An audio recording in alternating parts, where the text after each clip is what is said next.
اعوذ باللہ من الشیطان الرجیم بسم اللہ الرحمن الرحیم نون والقلم وما يسطرون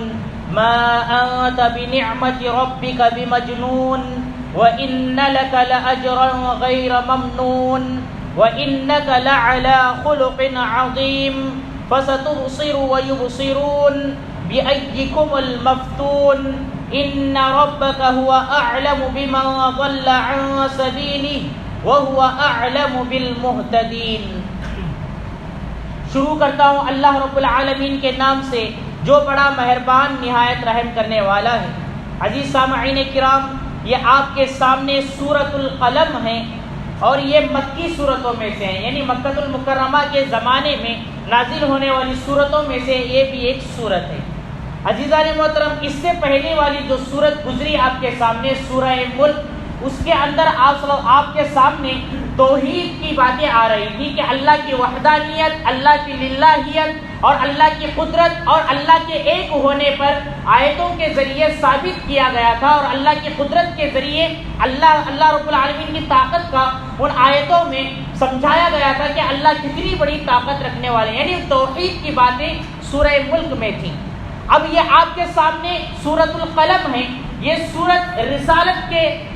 رسالت کی بہت ساری باتیں اس سورت کے اندر ہیں، یعنی نبی کریم صلی اللہ علیہ وسلم پر جو کفار اور مشرکین جو طعنہ مارتے تھے اور جو آپ صلی اللہ علیہ وسلم پر وہ الزام لگایا کرتے تھے، چنانچہ اللہ تعالیٰ نے اس سورت کے اندر نبی کریم صلی اللہ علیہ وسلم کے سچے ہونے اور پیغمبر ہونے اور آپ صلی اللہ علیہ وسلم کے صحیح ہونے اور اسی طرح آپ صلی اللہ علیہ وسلم کے حق ہونے کی یہ ساری باتیں اس سورت کے اندر بیان فرمائی ہیں۔ چنانچہ اس سورت کی ابتدا میں اللہ رب العالمین فرماتے ہیں نون والقلم وما یسطرون۔ نون یہ حروف مقطعات میں سے ہیں، سوائے اللہ کے اور اللہ کے رسول صلی اللہ علیہ وسلم کے اس کے معنی کسی کو معلوم نہیں ہے، اور اس کے معنی کی تلاش میں پڑھنے سے حدیث میں روکا گیا ہے، یعنی اس میں ساری امت کو یہ سبق دیا گیا ہے کہ اس کے معنی کے پیچھے نہ پڑیں بلکہ اس کو خاموشی کے ساتھ چھوڑ دیں۔ چنانچہ جیسے یاسین آیا، صاد آیا، قاف آیا، حامیم آیا، ایسے جو حروف مقطعات ہیں تو اس میں سے یہ نون بھی حروف مقطعات ہیں۔ اللہ کہتے ہیں والقلم وما یسطرون، قسم ہے قلم کی، قسم ہے اللہ قسم کھا رہے ہیں قلم کی، قسم ہے قلم کی اور اس کی جو وہ لکھ رہے ہیں، یعنی فرشتے جو لکھتے ہیں اس کی قسم کھائی اللہ نے۔ یعنی اس سورت کی سب سے پہلی سورت میں پہلی آیت میں اللہ تعالیٰ نے قلم کی قسم کھائی۔ کیا ہے قلم؟ قلم کیا چیز ہے؟ عزیزان محترم یاد رکھیے، ترمذی شریف کی روایت ہے کہ حضرت عبادہ بن صامت رضی اللہ تعالی عنہ بیان کرتے ہیں کہ نبی کریم صلی اللہ علیہ وسلم نے ارشاد فرمایا کہ اللہ نے سب سے پہلے قلم کو پیدا فرمایا،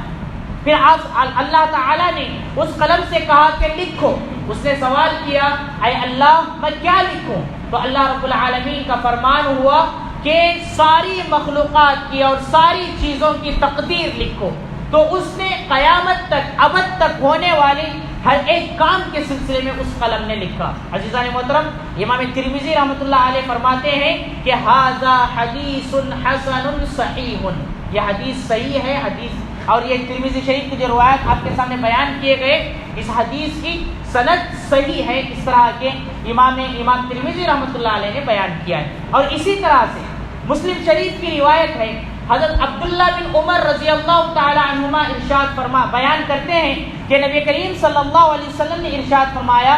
اللہ تعالی نے ساری مخلوقات کی تقدیریں آسمان اور زمین کو پیدا کرنے سے 50,000 سال پہلے ہی لکھ دیا۔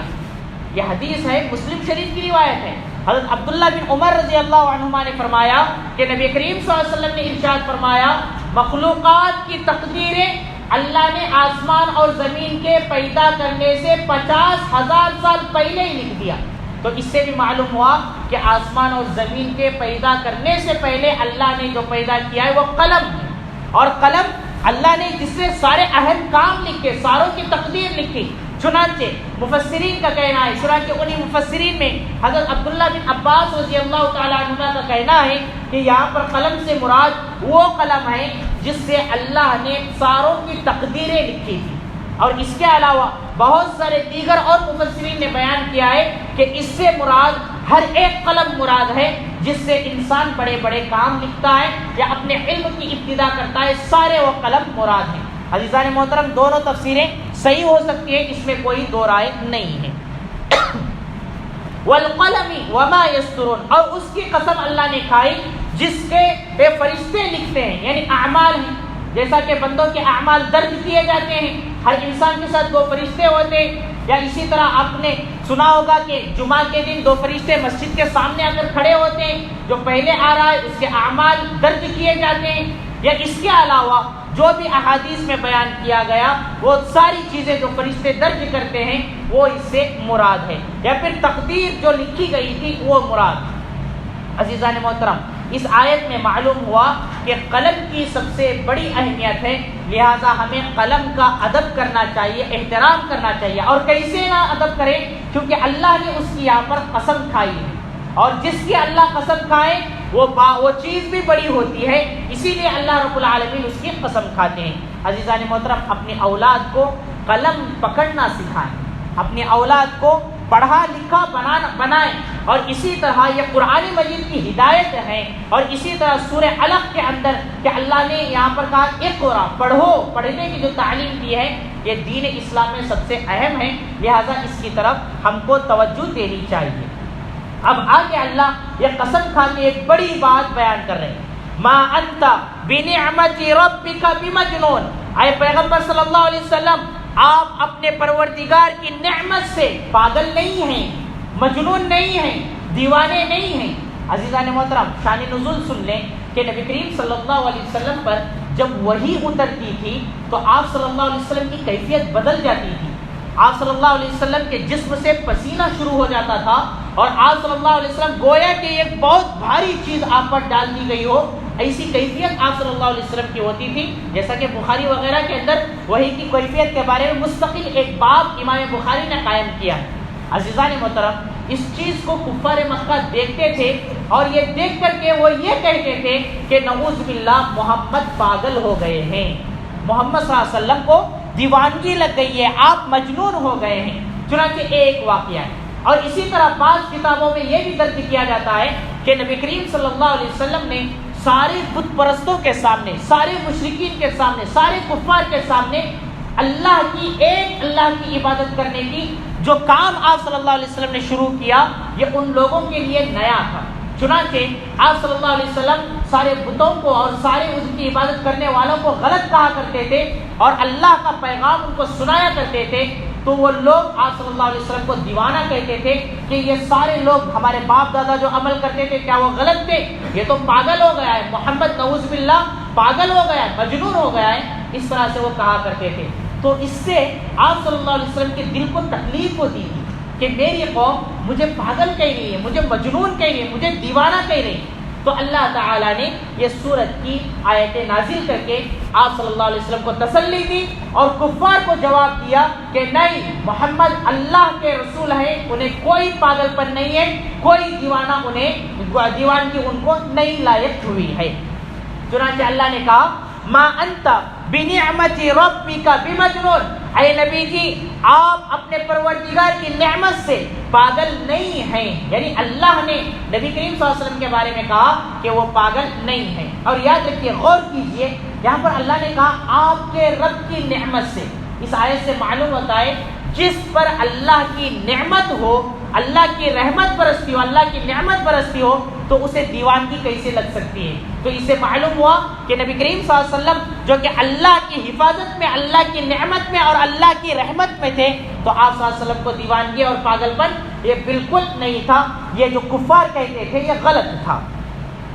اللہ کہتا ہے وَإِنَّ لَكَ لَأَجْرًا غَيْرَ مَمْنُونٍ، اے نبی جی بے شک آپ کے لیے بہت بڑا اجر ہے جو کہ گنایا نہیں جا سکتا، جو کہ حساب نہیں، اتنا بڑا اجر و ثواب اللہ کی طرف سے آپ کو ہے۔ یعنی مطلب یہ ہے کہ چاہے لوگ آپ کو پاگل کہیں، دیوانہ کہیں، مجنون کہیں، کچھ بھی کہیں، لیکن آپ کو اللہ کا پیغام سنانا ہے، سنانا ہے، اللہ کا احکامات ساروں کے سامنے بتانا ہے، اللہ کے دین کا کام آپ کو کرنا ہی ہے، چاہے سامنے والا کچھ بھی بولے، کیونکہ اگر آپ کو یہ لوگ دیوانہ وغیرہ کہہ رہے ہیں، تکلیفیں بھی دے رہے ہیں، تو یاد رکھیے اللہ کے پاس آپ کو بہت بڑا اجر اور ثواب لکھا گیا ہے، یعنی آپ کو بہت بڑا ثواب دیا جاتا ہے، اس میں آپ کو کوئی دل شکنی کرنے کی ضرورت نہیں ہے، یعنی آپ صلی اللہ علیہ وسلم کو تسلی دی گئی۔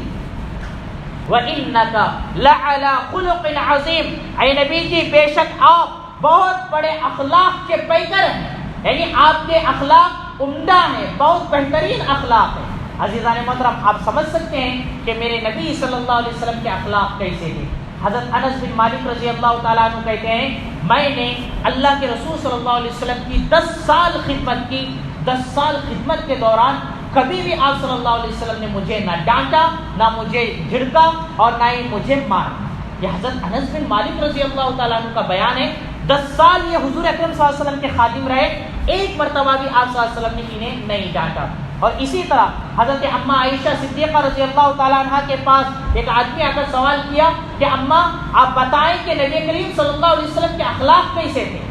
فرمایا، حضرت عائشہ صدیقہ رضی اللہ تعالیٰ عنہ نے فرمایا کہ جو قرآن مجید میں ہے وہی آپ صلی اللہ علیہ وسلم کے اخلاق تھے، یعنی نبی کریم صلی اللہ علیہ وسلم کے اخلاق بالکل عمدہ تھے، بہترین تھے۔ تو قرآن نے بھی وہی کہا آپ عمدہ اخلاق کے پیکر ہیں، یعنی آپ بہت بہترین اخلاق والے ہیں۔ اور اخلاق کسے ہو سکتے ہیں؟ پاگل کو اخلاق ہوتی ہے کیا؟